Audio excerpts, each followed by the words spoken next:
বর্তমান মানুষ মূর্খ নেতাদের পিছনে থেকে যারা দাঁড়িয়ে পেচ্ছাপ করে, এখনো পর্যন্ত সূরা ফাতিহা সঠিকভাবে জানে না, এখনো পর্যন্ত সলাতের সঠিক পদ্ধতি যাদের জানা নেই, এইরকম নেতাদের পক্ষ নিয়ে বড় বড় শাইখুল হাদিস, বড় বড় আলেমদেরকে মানুষ মা বোন ইত্যাদি তুলে গালাগালি করছে।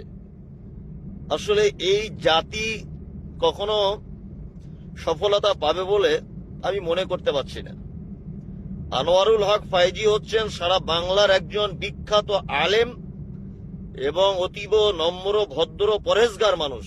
ওনার সম্পর্কে আমাদের যা জানা, ওনাকে পর্যন্ত মানুষ কমেন্ট করে গালাগালি করছে। সুবহানাল্লাহ, অবাক হয়ে যাচ্ছি আমি যে ওনার মতো মানুষকে জাতি গালাগালি করছে। তার ওই জন্য বলে যে জ্ঞানী মানুষদের মূর্খ মানুষদের ভিড়ে জ্ঞানী মানুষদের খুঁজে পাওয়া খুব মুশকিল, খুব মুশকিল। অথচ উনি কোরআন এবং হাদিস দিয়ে খুব বুঝে এবং গুরুত্বপূর্ণ সহকারে মানুষকে ব্যাপারটি বোঝানোর চেষ্টা করছেন, তারপরেও গালি খেতে হচ্ছে। মানুষ আবেগ দিয়ে ধর্মটাকে